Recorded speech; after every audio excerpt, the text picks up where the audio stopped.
Et bonjour, bienvenue sur Indécent Podcast, c'est Fred, nouvel épisode de l'émission Process. Et oui, on espère que vous avez déjà apprécié la première partie, donc avec Cédric, l'auteur de Majestic 12. Et bien cette fois-ci, pour ce deuxième épisode, on va attaquer une partie plus conception, plus fabrication, plus préparation, avec l'éditeur, à savoir l'équipe de Pattern Recog Edition. Et bien je ne vais pas tarder plus longtemps, je les fais venir tout de suite pour en discuter bien plus longuement. Bonsoir à vous deux, Hello. merci d'avoir accepté Salut. l'invitation. Avec grand plaisir. On espère que vous allez bien. Là, en plus, il y a, au moment où on enregistre, Arc Doom ne devrait plus trop tarder, hein, normalement. J'ai même envie de dire qu'il est chez le livreur. Ah bah voilà, magnifique. Qui a me caler sur la date de livraison, que je vais faire ça demain, donc le 21 en fait. Voilà, puisqu'on enregistre donc le 20, Voilà, le 20 mars. Le 20.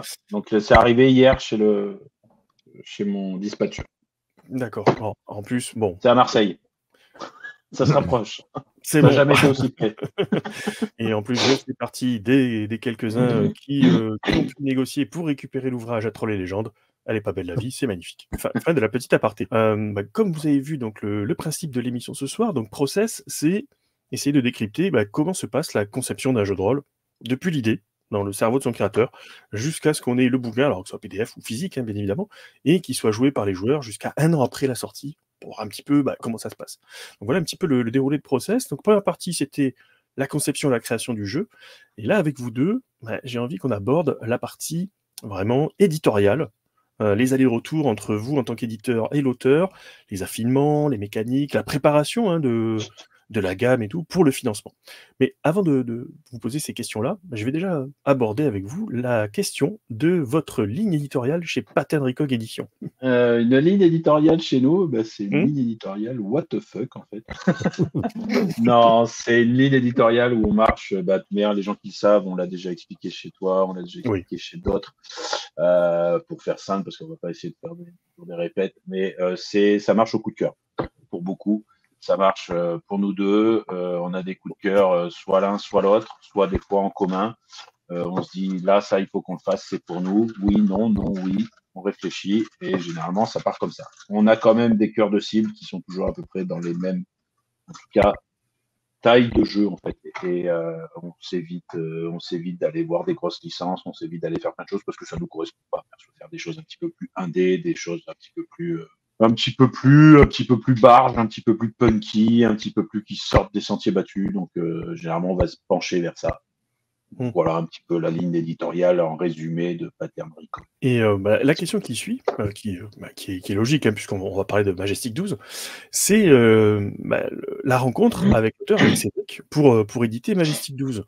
Alors, pour suivre effectivement votre actualité, on avait vu un appel à texte pour de la création francophone qui émanait de chez vous. Donc, comment ça s'est passé? C'était quelque chose que vous aviez envisagé déjà depuis le début tous les deux? Ou c'est venu dès le départ?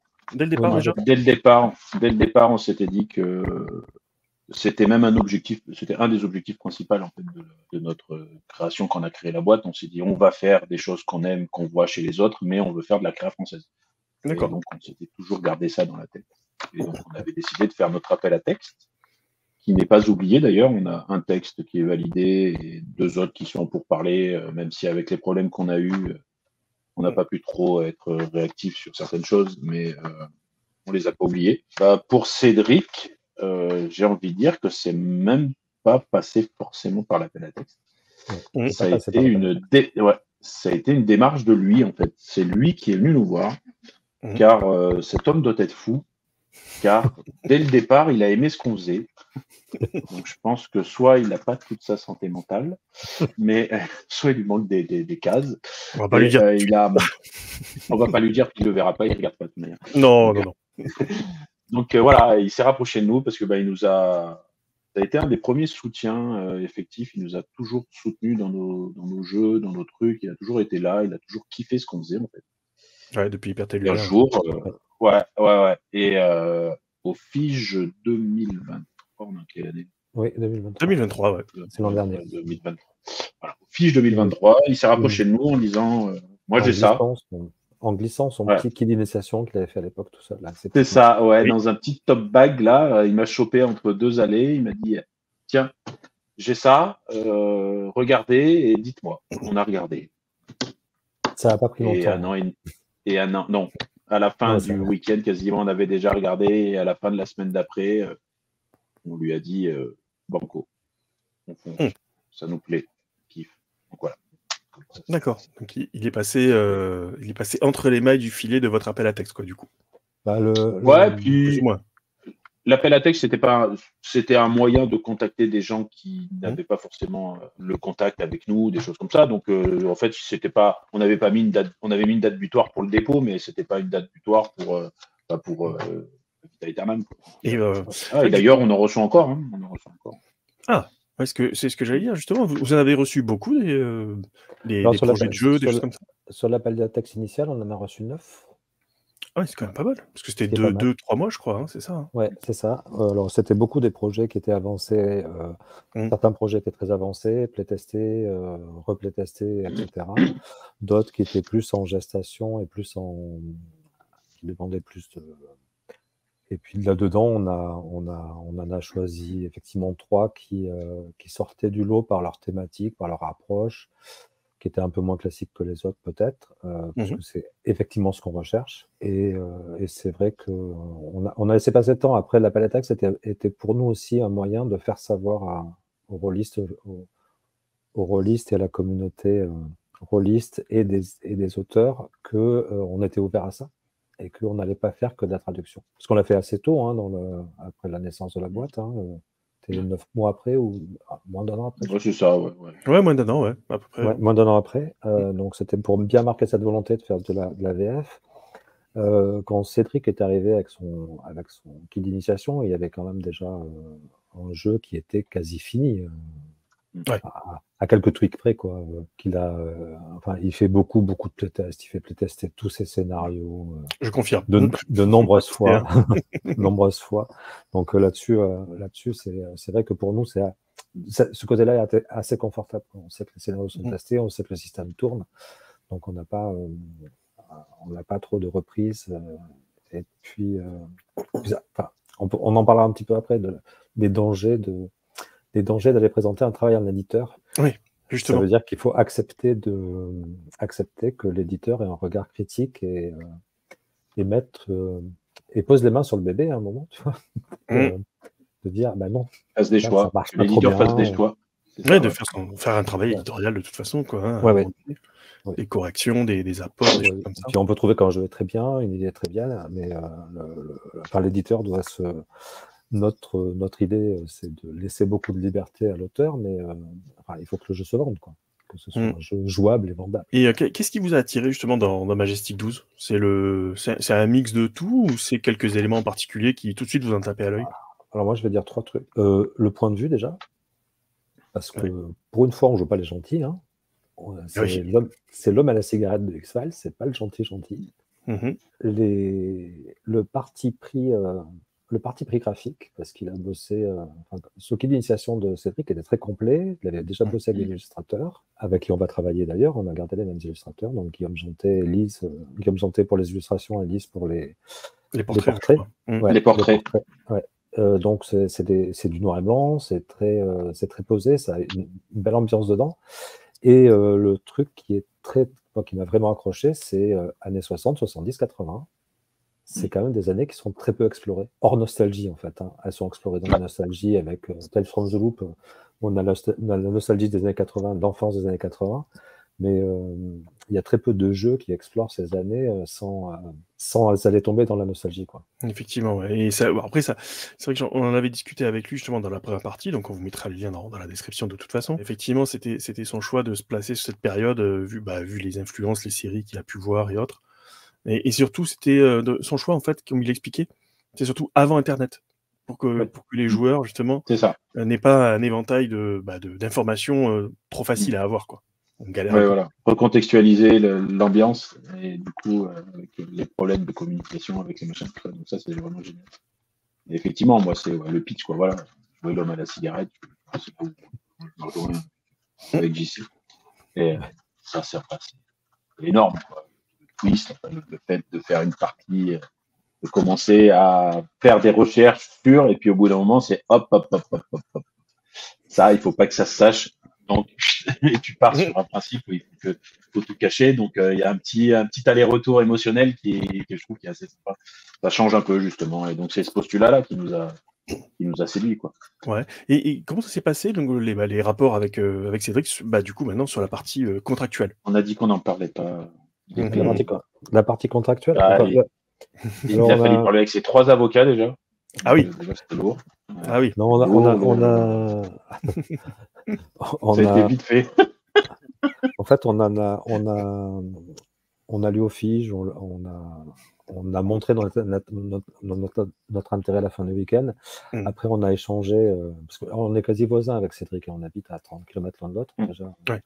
Donc, on a pu se rencontrer un petit peu, on a échangé, on a discuté de ce qu'il voulait faire, etc. Il avait des scénarios à l'écriture. On lui a laissé le temps d'écrire les scénarios. On a officialisé le fait qu'on allait le faire sans signer tout de suite à Arles, il me semble. Oui, c'est ça. Ouais, à Arles, au mois de juin l'an dernier. Et on a signé à Octogone. Le contrat. Donc le temps de rédiger le contrat, de faire les allers-retours de contrat, etc. Qu'on soit d'accord. C'est exactement comme ça qu'on fonctionne. En fait, on a des contrats types de base, évolutionner genre. Après, on a discuté, on a négocié. Et Cédric est quelqu'un d'extrêmement intelligent et extrêmement de bonne constitution et qui, c'est pas difficile de discuter avec lui, quoi. Puis c'est quelqu'un qui est extrêmement ouvert et qui a une très belle ouverture d'esprit sur son travail, en fait. Et donc, à chaque fois qu'on lui faisait un retour, qu'on lui fait quelque chose, qu'on avait quelque chose, que ce soit éditorial ou que ce soit contractuel, et encore contractuel, il y en a eu très peu. Voire quasi pas, en fait. On a eu juste des échanges en disant est-ce que ça te va, est-ce que ça te va. Voilà, c'est quelqu'un qui sait où il veut aller. Et il a aussi l'intelligence de dire ce qu'il veut et ce qu'il attend. Ouais, c'est ça. Il dit ce qu'il veut, il dit ce qu'il veut pas. Oui, c'est parce que c'est important aussi. Et donc, du coup, voilà, donc ça a été du pain béni, quoi. Nous, ça a été. C'est vrai que ça ne va pas être tous les jours qu'on tombe effectivement sur quelqu'un qui sait exactement, voilà, comme tu dis, ce qu'il veut, ce qu'il veut pas. Et, après, il y a la discussion, bien évidemment. Il y a ça, et il y a aussi le fait d'accepter ce que je disais, c'est d'accepter que nous, on mette le nez dans ce qu'il a écrit et qu'on puisse dire, écoute, ce passage-là, on va l'enlever, il va falloir que tu aies écrit. C'est ça. Voilà, donc on y va. Donc ça, c'est vachement bien. Il a une maturité professionnelle sur son travail qui est excellente, quoi. Ouais. Justement, c'était hyper facile en fait. Déjà, et bon, je dois dire ce qui est, on va pas lui jeter non plus que des fleurs. Pour l'instant, en tout cas, nous, tous les gens avec qui on a eu à travailler, à signer ou à ne pas signer d'ailleurs, il y a eu des choses qui ont été comme ça. Ça a toujours été des gens extrêmement faciles et on n'a jamais eu de complications, on n'a jamais rencontré de gros connards, c'est pour l'expression, mais toujours eu des gens qui étaient assez respectueux du truc. Qui comprennent ce que c'est un éditeur, quoi. Ouais. À partir du moment où on a commencé à parler contrat, on a eu des contacts avec des gens qui ça s'est un petit peu plus mal passé, mais c'était jamais arrivé au stade de contractuel. Mais quand on est arrivé à des stades contractuels ou des choses comme ça s'est toujours bien passé. Même quand on a été fautif sur certaines choses ou quand on a eu dû réduire, décaler, annuler des trucs, on n'a jamais rencontré des gens qui disaient on a de la chance, on rencontre des gens simples.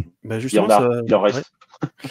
Ça va me permettre justement d'embrayer sur la partie vraiment de votre travail éditorial à vous, à savoir ce qu'on ne connaît pas vraiment, d'où le principe de l'émission, c'est les allers-retours avec l'auteur, donc avec Cédric, de votre part dans la décision de l'éditer et ce que vous souhaitiez en tant qu'éditeur. Donc comment ça s'est passé justement tous ces allers-retours et puis vos choix justement. On a fait.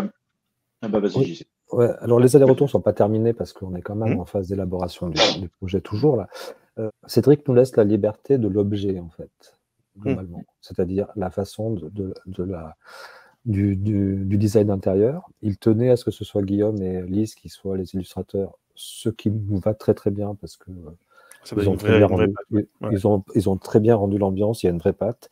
Et puis, on n'a pas rencontré Lise, mais on a rencontré Guillaume. Et Guillaume, c'est un mec adorable, vraiment.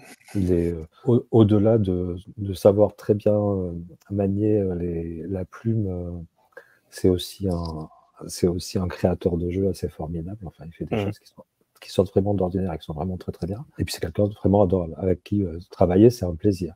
Donc là, dans un premier temps, on a laissé beaucoup de liberté à Cédric, de façon parce qu'il avait en tête, il avait son jeu, son système qui fonctionnait. Il avait des scénarios, il avait une idée de campagne, donc on l'a laissé travailler de ce côté-là. Notre intervention, maintenant qu'on arrive vers l'objet, on a à peu près l'objet, on sait comment on va le faire. Il nous reste à faire la maquette, qu'il validera bien sûr. Et c'est là qu'on va mettre un peu plus le nez dans le texte, savoir comment il coule dans la maquette, si c'est lisible, comment c'est lisible, est-ce qu'il y a... Parce que c'est, moi, je trouve difficile pour moi de lire un texte comme ça sans savoir comment il va être mis en page. Comment il va être ça s'imbrique, ouais. Et comment ça s'imbrique sur une page, en fait. Là, c'est bien beau d'avoir le texte, mais après, la mise en page peut changer. Est-ce qu'on va inverser des chapitres? Est-ce qu'on va faire des choses comme ça? On verra à ce moment-là comment ça coule. Donc, les échanges, vraiment, et les demandes de réécriture vont se faire beaucoup à ce moment-là, plus qu'en amont. Donc là, pour l'instant, c'est vraiment lui qui vous a rendu un jet déjà de un jet qui est très construit. Oui, qui est très construit, qui est très fini déjà, qui est bien très construit, qui est très fini. On sait qu'on ne retouchera pas le système de jeu, on sait qu'il y a plein de choses qu'on ne retouchera pas. Après, peut-être qu'on retouchera la façon de le présenter, on retouchera des petites choses comme ça. Mais, des exemples, des choses comme ça. Ouais, ça va être des choses à la marge, ça plus que des choses. C'est pas, on ne va pas lui demander de réécrire la moitié d'un bouquin, quoi. Non, le travail qu'il a fourni est déjà assez efficace. Ouais, c'est quelques paragraphes, et puis après. C'est ça. Et encore, ça va être une restructuration, comme il disait JC, plutôt qu'une vraie réécriture. C'est pas, tu vois, ça. Et puis après, ça qui est bien, c'est qu'il nous a vraiment laissé le truc, quoi. Oui. Et puis après, on verra sur la reformulation, mais ça, on verra avec lui sur peut-être des reformulations, des choses comme ça. Parce que... Et on tient beaucoup à ce qu'il ne soit pas dans cette phase-là où les gens pourraient croire. Mais les gens ils pourraient croire qu'à partir de ce moment-là où on rentre en phase éditoriale, on soit un peu tyrannique. Chez nous, non, en fait. L'auteur, c'est son bébé, c'est quand même son truc, donc on tient à ce qu'il soit impliqué dans toutes les strates, dans toutes les phases. Toi, tu n'es pas tyrannique, moi, oui. Mais... Non, je suis tyrannique, moi? Non, toi, tu n'es pas tyrannique. Moi, c'est oui, toi, c'est toi tyrannique dans le groupe. Oui, c'est mon travail. Ah bah, il en faut un. Voilà, il en faut un. Mais c'est moi le prof qui dit. Moi, je suis, voilà. Moi, je suis chargé de com. Moi, je suis là pour dire, mais non, laisse-le, il est vieux. non, mais tu vois, on essaye, on tient. Ouais, c'est moche. On tient beaucoup à ce que tout le monde soit impliqué au même niveau et comme on disait, les illustrateurs, les trucs ici, pas arriver en disant, les illustrateurs, tu les mets dehors et on met les nôtres. Non. C'est important que l'auteur ne se sente pas dépossédé de son œuvre. Pour nous, et donc du coup on l'implique à tous les étages. Même là, on va parler un petit peu plus tard au niveau de la campagne, mais même au niveau de la campagne, je suis en train de la finir, de la préparer là, on en parlera dans pas de temps, je pense. Il est appliqué. Et justement, dans ce qu'il vous a fourni, donc que ce soit l'univers de jeu, donc années 60-80, les règles, etc.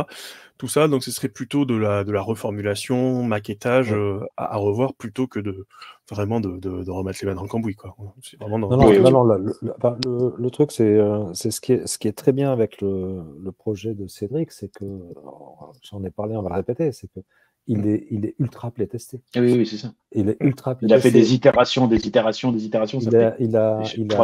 Il a tweaké à chaque fois, il a retesté, il est revenu en arrière.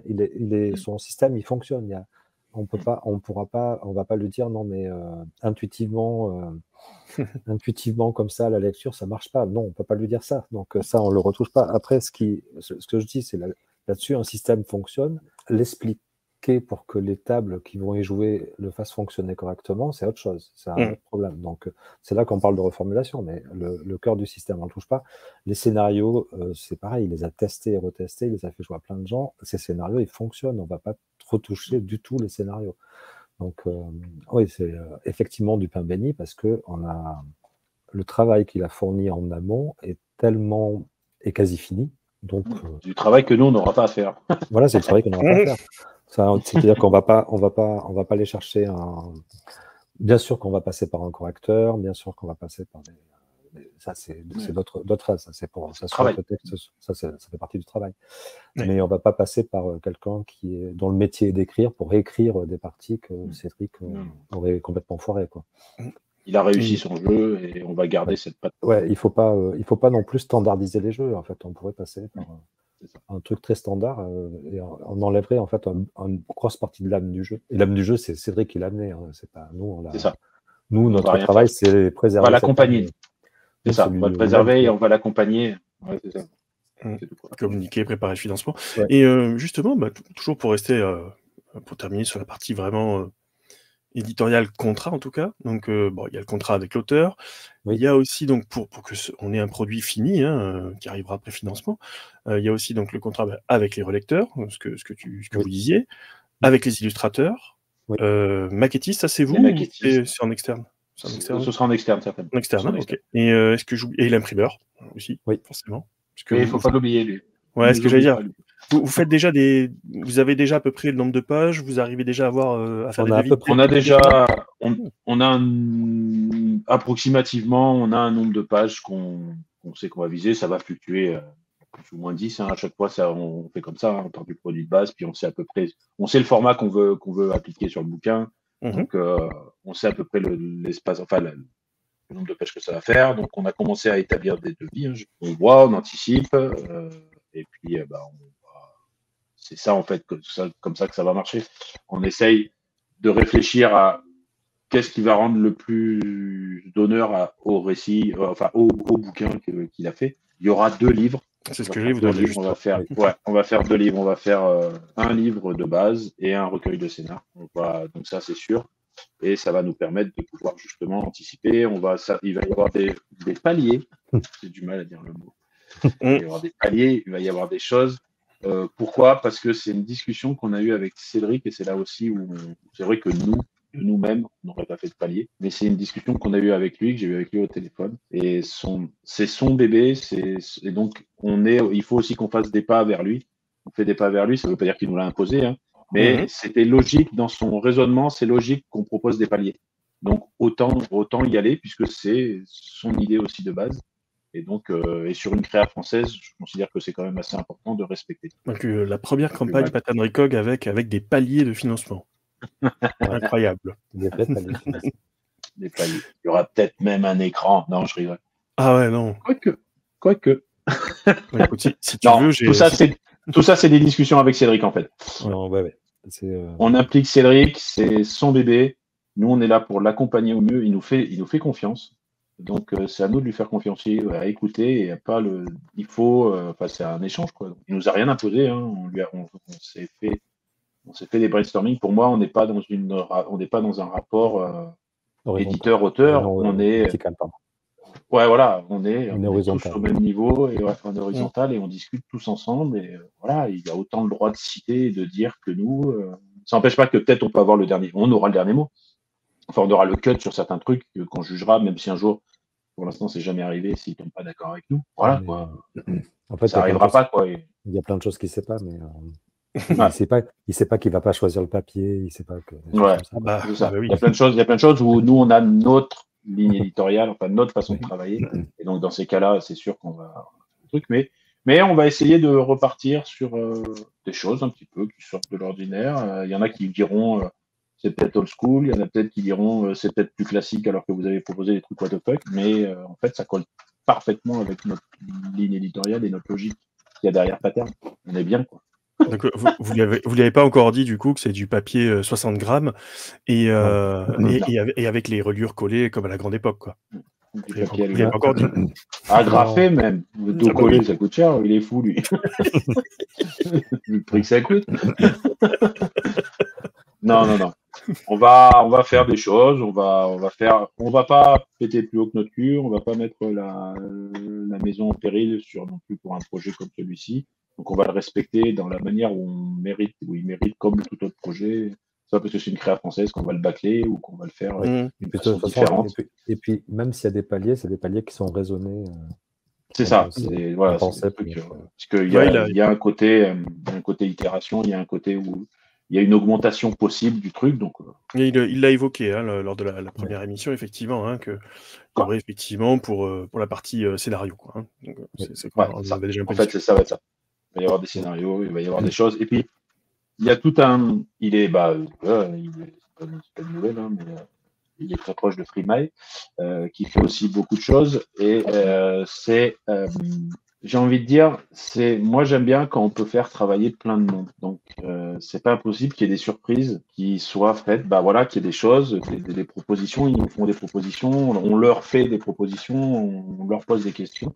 Et bah voilà, on a des retours, on a des choses. Donc si on peut essayer de faire une création française, ça ne doit pas impliquer pour moi que l'auteur et l'éditeur. Si on peut impliquer d'autres personnes à côté qui peuvent essayer de continuer à sortir leur beurre, quoi, à faire des trucs, bah pourquoi pas, quoi. Je veux dire, ça mérite, quoi. Et si ça dessert pas le projet, si c'est utile au projet, autant y aller, quoi. Ouais, Il y aura des surprises. Moi, j'espère quand même que le palier d'amélioration du bouquin sera atteint. Parce que là, il sera vraiment beau. Ouais. On a plein de choses, on a plein d'idées, on est fous. Les signer un écran, bien sûr. Bah oui. Mais pour revenir sur les trucs, voilà, il y a un maquettiste, il y a des choses. On s'est rendu compte, on va pas retomber dans nos travers. Hein, on s'est rendu compte qu'on avait besoin justement de maquettistes, de choses comme ça. Donc on va pas retomber, même si c'est une créa française, on va pas risquer de la mettre en péril comme on a pu un peu se mettre en péril sur Arc. Donc on va faire les choses correctement, on va budgétiser comme il faut. Il y a plein de gens, il y a plein d'acteurs, il y a le traducteur, le correcteur, le maquettiste, les choses. On va y arriver, on peut y arriver et on prend pas trop de risques sur. Et justement, ça nous permet d'embrayer sur la partie préparation du financement. Ça, c'est vrai que c'est des choses qu'on n'a pas l'habitude d'aborder quand on discute avec vous, éditeurs. Hein, quand je dis vous, c'est pas vous deux, hein, c'est tous les éditeurs en général. C'est vrai que la préparation de ce qui se passe en coulisses avant qu'on voit le projet apparaître sur Game On, bon là, il a été teasé, hein, ça y est, c'est parti. Et quand vous verrez cette émission, bah, là, il apparaîtra vraiment, je pense, sur Game On Tabletop. Alors, comment ça se prépare justement toute cette partie logistique, relation avec Game On, etc. Alors, relation avec Game On, c'est hyper facile à partir du moment où tu as déjà fait plusieurs campagnes. C'est-à-dire que tu as un compte admin, ça va être notre 6e campagne, déjà, mine de rien. 5 ou 6 5 ou 6, je sais pas. 5 ou 6, bon, peu importe. Hyper tellurien, truc. Ouais, c'est pas. Et on va. Donc, ça, c'est hyper facile parce que les liens sont déjà faits. Le lien de confiance, j'ai envie de dire, est déjà fait. Ils savent qu'on est une vraie société. Donc, tout ce qui va derrière dans le contrôle administratif est déjà fait, en fait. Donc, ça, on n'a plus à le faire. C'est-à-dire qu'on a juste à mettre notre campagne en branle sur leur site. Donc, là, c'est ce que je suis en train de faire d'ailleurs, juste avant qu'on commence l'interview. J'étais encore en train de continuer des visuels, en train de continuer des choses. Je suis en train de mettre en page la campagne. Et une fois que c'est fait, ça va être soumis à validation. Donc là aussi, qui plus est, à partir du moment où tu as déjà travaillé avec eux, la validation est vite vue. En fait, elles se contentent pour eux, de leur côté, à juste vérifier que les liens entre les moyens de paiement, que les liens entre certains tarifs postaux sont bien remplis, et après, tu la valides. Donc ça va super vite, en fait. Parce que justement, tu as déjà fait 6 campagnes chez eux, tu n'as pas de dette chez eux, tu as payé toutes tes factures, donc les mecs, ils savent, c'est bon. Une campagne de plus. Donc, ça, c'est bien. J'essaye de faire au mieux. D'ailleurs, au moment de la campagne, au moment de là où ça va être diffusé, la date est très très proche par rapport à la diffusion. Ça va être dans le courant du mois d'avril. On ne veut pas annoncer la date pour pas porter la guigne. C'est là. On va essayer de faire jongler. Donc, on réfléchit.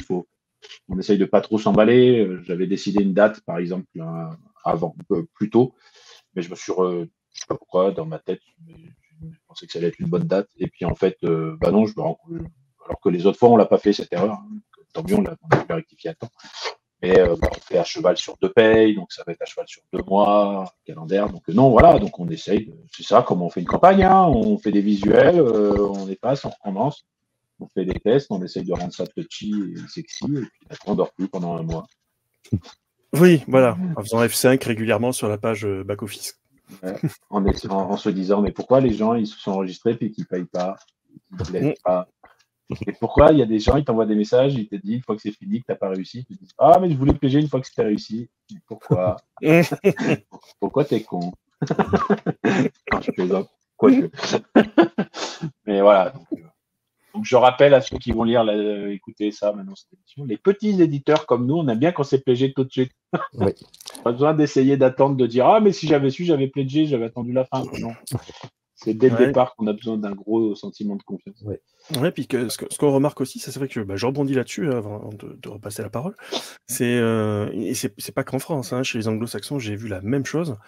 C'est entre le nombre de gens qui s'enregistrent sur un projet et ceux qui vont effectivement financer, il y a quand même un delta. Alors, je sais pas vous à combien vous l'estimez, mais c'est assez impressionnant quand même, hein, je trouve. Hein. Quasiment 20%. Nous, on a 20% de moins, c'est ça, hein. Ouais. Nous, on a de la chance, on a 80% des. En fait, on a une communauté qui nous suit pas mal depuis le début, donc qui ont tendance à être assez fidèles. Et puis, donc, on a un bon retour, quoi. On a un bon truc, mais effectivement, il y a des campagnes où c'est l'inverse, hein. Ouais. Ouais, c'est 20% de ceux qui sont inscrits qui pèsent. C'est ça, tu effectivement. dis. Le pire, c'est que. Excuse-moi, j'y sais. Ouais, le truc, je vais rebondir sur ce que tu dis, Jack, c'est pas la course. Nous, on veut pas afficher pledger en 5 minutes, ça, on s'en moque un petit peu. Mais d'être sûr qu'on est pledgé en 24 heures, enfin de savoir que le projet va exister dans les 24 premières heures ou dans les 48 premières heures, c'est super important. Pour un petit petit éditeur, c'est super important. Oui. Parce que ça veut dire qu'on peut lancer le travail déjà aussi, et pas attendre pendant un mois à savoir si on va le faire ou pas. Donc c'est clair que c'est. Alors contrairement à celui-ci, contrairement aux autres là, sur cette campagne, le délai sera plus long. D'habitude, on essaye de livrer 3-4 mois après. C'était super bien, c'était super à l'aise dès le départ. Sur les autres projets, on va essayer de garder on va garder ce rythme-là. Sur celui-ci, comme c'est une créa, et que c'est une créa française, le délai sera plus long. Dès le départ, il sera annoncé, hein. Donc là, on va pas se passer les mêmes déboires que sur Arc, que je touche du bois. Donc sur les autres projets, donc ça va aller. On va reprendre notre rythme d'activité normale. Là, on est à 80% de la reprise à 100% là, de notre activité normale. Mais sur Majestic 12, on va avoir une date longue. On ne sera pas livré avant l'année prochaine. Ouais, une bonne marge de sécurité. Et justement, une marge de sécurité. Et pour laisser surtout, Cédric encore, va pouvoir maturer, enfin, va pouvoir apporter à maturité le projet. Et puis il y a d'autres choses, c'est qu'on a un certain nombre d'illustrations, mais on va en commander d'autres. Enfin, il faut, voilà. Donc il y a les illustrations, il y a la maquette, il y a pas mal de choses qui restent à faire, quoi. Ouais, donc là, les gens, il faut qu'ils comprennent que sur la créa, c'est pas le même travail qu'une trad. Je vais dire, c'est la rançon des petits éditeurs, enfin des éditeurs qui démarrent, c'est qu'on n'a pas réellement de fonds de roulement pour pouvoir payer en avance des commandes d'illustration ou de maquettes sans avoir l'assurance d'avoir un produit à faire, parce que là, on coule la boîte si on fait ça. Si on commande avant, on coule la boîte. Donc, et c'est pour ça que c'est important de savoir que c'est pledgé rapidement. C'est un soulagement, mais les gens, Et puis on gagne un mois de travail. On gagne un mois sur la publication, en fait. Un mois de travail. Et puis, je ne sais pas si les gens se rendent compte, mais c'est une vraie pression. Enfin, c'est une vraie pression quand tu fais ce genre de campagne. Ouais, voilà, c'est une vraie pression. Putain, là, ça passe pas, qu'est-ce qui se passe? Arc, ça a été un sacré ascenseur. Arc, ça a été un sacré ascenseur émotionnel, hein. Ouais, alors que c'est un super jeu. Parti. Après, ça a stagné, ça avance pas. Il y a eu des jours consécutifs où il n'y a personne qui pledge. Tu te dis, putain, qu'est-ce qui se passe? Je comprends pas.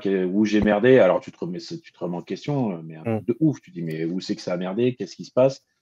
Et sur la fin, un petit pic. Après, ça repart. Ouais, tu te dis, attends, il se passe quoi? C'est un peu zarbe, les campagnes comme ça. Et le pire, moi, ce qui nous rend fou souvent, c'est que quand après tu croises les gens, tu te dis, ah putain, c'est con, il n'y a jamais rien qui sort. Enfin, tu vois, tu vois, et tu dis, mais mon gars, t'étais inscrit, t'as pas pledgé, quoi. Pourquoi? Surtout que y a un truc que je comprends pas, on pourra en discuter, mais il y a un truc que je comprends pas, c'est que l'argent n'est pas débité tout de suite, souvent. C'est-à-dire que tu prends quasiment pas de risque, en fait. Tu prends pas de risque. Si c'est pas pledgé, t'es remboursé. Donc, et puis t'es remboursé intégralement. Il y a même pas, on prend même pas un pourcentage, on prend rien.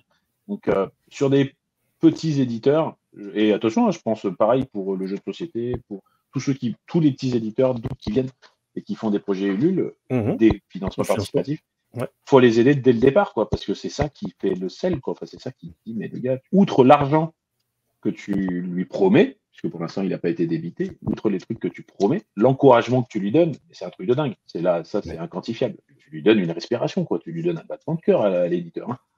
Enfin, ou au créateur ou au machin, en lui faisant comprendre que tu es là, plutôt que lui dire, une fois que tu le croises, ah putain, je suis déçu, ça n'a pas marché, je voulais pledger.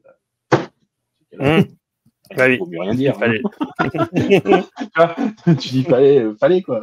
Tu vois, J'ai découvert en créant Pattern je pledgeais, mais je m'intéressais pas à ça en fait. Mais Et l'envers du décor. Mais la dynamique du financement participatif échappe à toute logique et toute raison. C'est terrible. C'est déraisonné. C'est complètement déraisonnable. C'est déraisonnable. Généralement, ça part toujours, voilà, le petit schéma, hein, ça part toujours fort. Oui. Ça redescend, ça stagne et ça remonte sur les derniers jours. Puis c'est la vallée de la mort. Ouais, c'est ça. On a 20 jours de vallée de la mort. La mer du... Donc, les gros éditeurs, enfin les gros éditeurs, il n'y a aucun péjoratif ou critique dans ce que je dis. Tous ceux qui sont réussis à être pledgés en 2 heures, 3 heures, ils ont 100 après. Ou 5 minutes. Ou 5 minutes. Et alors, c'est pas un objectif, hein, mais je veux dire, ça ferait plaisir. Bien. Ça doit faire plaisir. Oui. Mais tu vois, t'arrives, tu dis, putain, mais alors après, donc t'es serein. Donc après, t'as plus besoin.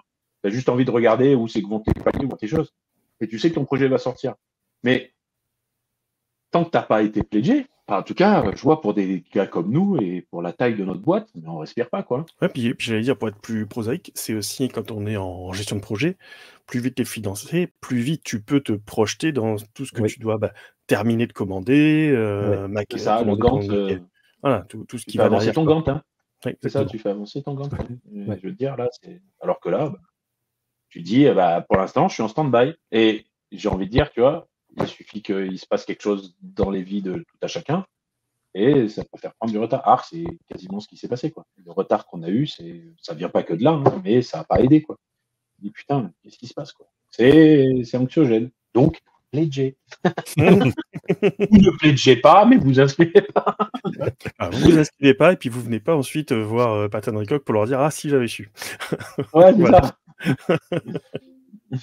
Non, mais après, il y a tous les gens, c'est arrivé 2-3 fois qui m'ont dit ça, c'est jamais malsain, et je me moque pas d'eux, hein, loin de là. Mais c'est vrai que des fois, peut-être qu'il faut comprendre le fait que sur des éditeurs de cette taille-là, c'est important qu'on soit soutenu dès le départ.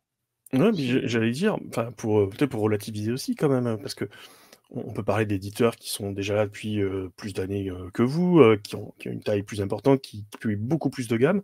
Je vais pas en citer, hein, c'est pas le but.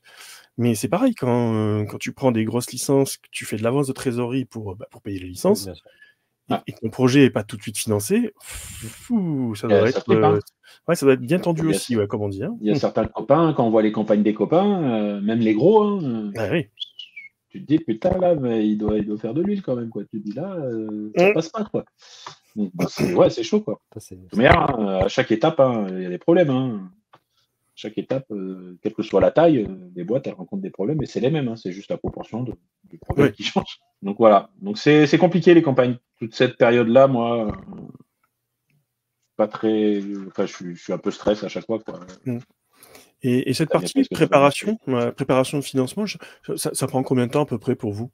À peu près, hein. Moi, si je me mets à bosser un petit peu plus que ces 2 derniers jours, on va dire en 5 jours, tu arrives à caler une campagne au moins à 90%. Et après, étant donné qu'à partir du moment où tu l'as enregistrée et qu'elle apparaît, tu peux encore la modifier jusqu'au dernier moment. Tu peux même la modifier en cours de participation si tu veux. Oui. Donc, même s'il y a des choses qui ajustent, tu vois des fois qui passent, des trucs, parce que moi, je fais les textes, je fais les trucs, généralement, c'est moi qui fais. Je fais la campagne, je fais les visuels, je fais les trucs, je les envoie à validation à JC. J'ai pris, tu vois, on s'est échangé des mails avec Cédric en se faisant un brainstorming sur qu'est-ce qu'on fait pas. Je vais lui envoyer le visuel, il va me le valider, il va me dire ça, j'aime pas, ça, j'aime. Hop, on va corriger, on va faire des trucs. Donc, même si à partir du moment où elle est lancée, on peut quand même continuer à retravailler dessus. Donc, c'est pas gênant. Intégralement, tu mets 5 jours, il faut faire les photos, il y a des formats. Ils ont un pattern, un pattern qui est assez précis. Donc, il faut que tu fasses un certain nombre de vignettes, un certain nombre de trucs, il faut que tu fasses des contreparties, il faut que tu les lis. Il faut que tu les lis à des objets, tu as créé les objets, tu les as créés, tu les as pesés, il faut que tu les pèses, il faut que tu les mettes sur. C'est une routine. Le plus dur, c'est les frais de port. Le plus chiant, c'est les frais de port. Parce que leur plateforme, on passe par Game on Tabletop. Leur plateforme, je la trouve pas intuitive mais c'est purement personnel. Je la trouve pas intuitive sur les frais de port, de la poste. Et en plus, ça n'aide pas parce que la poste, ça change tous les 4 matins. C'est vraiment là où on rencontre le plus. Ce coup-ci, le plus long, ça va être les paliers, puisqu'il y en a, et qu'il va falloir bien réfléchir à leur montant. Ouais. Faut pas vous mettre dedans. Faut pas déséquilibrer la campagne. Ouais. Faut pas déséquilibrer la campagne. Oui. Faut pas la déséquilibrer, on va pas mettre des paliers systématiquement, je dis n'importe quoi. Hein. Je vais pas mettre des paliers systématiquement à 1500, quoi. Tu vois, je vais mettre 1500, 1500, 1500. Je mettrai.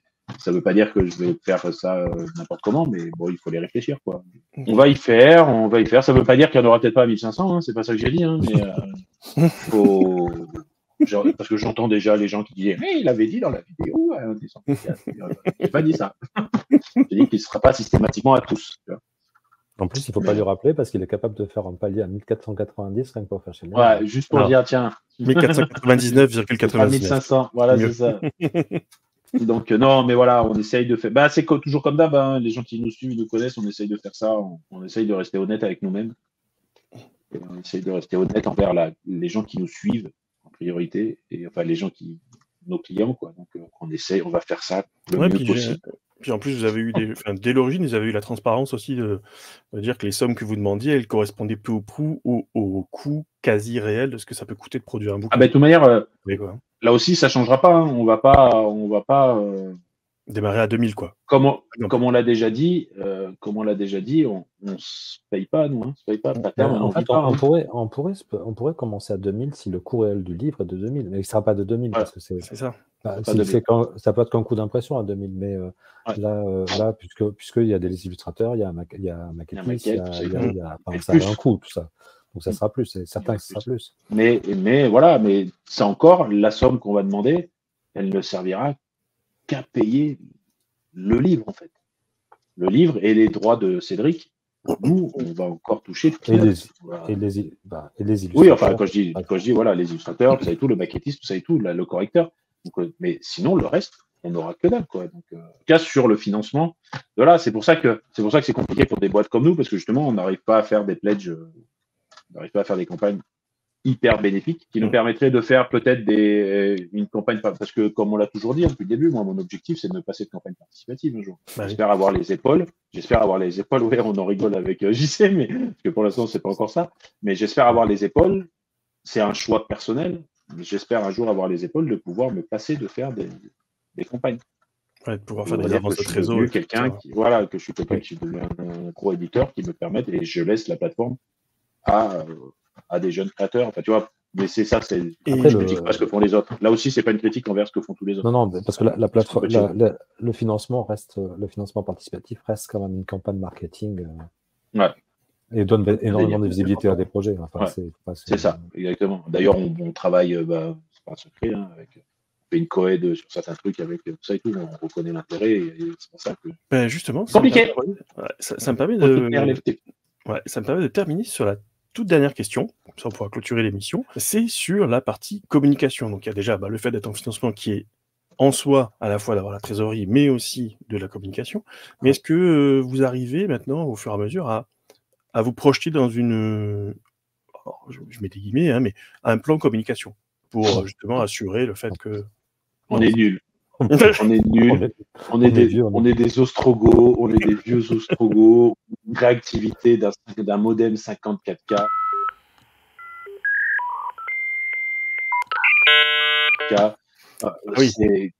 Oui, faut dire ce qui est, on s'aime d'amour avec JC, mais aussi bien que moi. On n'est pas bon. On n'est pas bon, mais on est mauvais. Si un jour j'ai le moyen d'embaucher un jour une personne, la première personne que j'embauche, c'est un chargé de com. Je veux dire, on est des quiches. On est des quiches. C'est pas de terrain Discord, on n'y va pas, on n'aime pas ça. On est nuls. On est nuls. Bon, je fais un Facebook de temps en temps, j'arrive à faire. C'est moi qui fais les visuels, qui fais les trucs, c'est tout, mais je suis une quiche. Enfin, oui, parce que moi, c'est encore. C'est la cata. C'est la cata.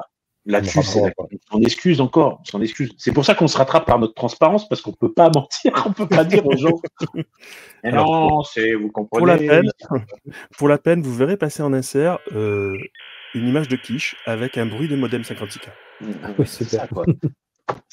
Non, on est mauvais là-dessus. Même notre site internet, il a 4 ans, on l'a pas retouché, il n'a pas évolué. Enfin, voilà. Notre axe d'amélioration, il part de là. Quoi. Si on arrive à faire des beaux flyers, quand même. Ouais. Oui. On arrive à faire des coms explosives, des trucs, tu vois, des machins. On fait des beaux trucs, mais enfin, nos vies, perso et pro, et notre côté complètement dépassé par tout ça. Non, mais c'est pas que de dépasser, c'est que moi, j'ai aucun goût pour les réseaux sociaux. C'est ça, moi non plus, on n'a rien. Quand je dis, voilà, le côté dépassé, c'est par rapport à ça. Moi, j'ai pas Facebook, je l'ai plus, je l'ai eu, je critique pas, je crache pas dans la soupe. J'ai les réseaux de com, j'ai Messenger, WhatsApp pour parler avec les potes, pour aller se donner rendez-vous, aller faire une partie, mais le reste, moi, dans les réseaux sociaux, j'écrirai comme je parle dans la vraie vie, quoi.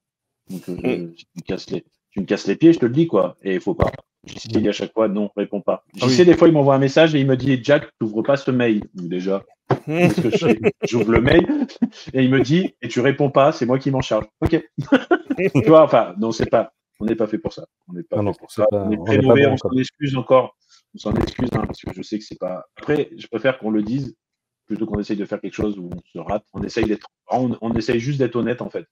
On est honnête, on est transparent quand il faut l'être. Donc, on essaie de communiquer en temps de crise avec les souscripteurs.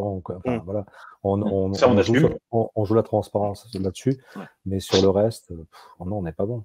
On n'est pas bon. La com, se vendre, tout ça et tout, on ne sait pas faire. On n'est pas bon. On n'est pas bon.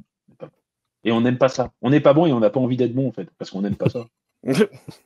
Faut être totalement honnête. T'as de la chance qu'on soit là à parler avec toi ce soir, en fait. Oui, voilà, tu vois, par exemple. Je mesure la chance. On le fait pas avec tout le monde. Moi, on est sollicité, il y a des trucs. Des fois, non, enfin, j'y arrive pas. Tu vois, moi, j'ai déjà été sollicité pour aller faire des parties, masteriser des parties de mes jeux. Les gens, je leur dis, non, je leur dis, je t'envoie mes livres si tu veux le faire jouer, garde-le, je t'envoie mon livre en SP. Mais je dis, mais moi, je m'en fous, enfin. J'aime pas, j'adhère pas, je comprends pas, c'est pas mon truc, quoi. Et ça veut pas dire que c'est nul, Ça veut pas dire que je respecte pas le travail qui est fait, parce qu'il est super bien fait. Mais non. Non. C'est pas le truc, c'est tout.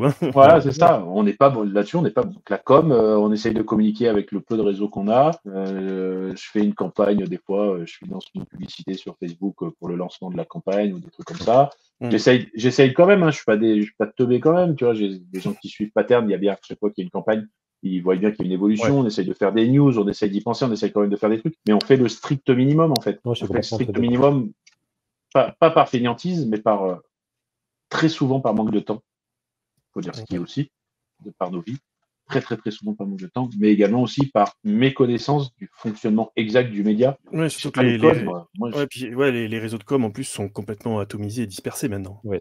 On a un peu meilleur presse. Oui, voilà. On nous voit en contact en réel. C'est bon, ça marche. Parce que c'est ce qu'on aime. Nous. Moi, c'est mon cœur du métier. Ouais, moi, c'est mon cœur de métier. Donc, événementiel, parler aux gens, tout ça et tout, il n'y a pas de souci. Mais... En fait, dans les réseaux, moi, ce qui me gêne beaucoup, c'est que j'ai toujours l'impression de mentir. Toujours l'impression de faire une façade, de faire une pub, en fait. Tu vois, en fait, des fois, j'ai envie de mettre un petit astérix, dire venez nous voir, en fait, ou pledge. En fait, c'est juste ça, tu vois. Il faudrait que je fasse des campagnes en disant pledge, tout court.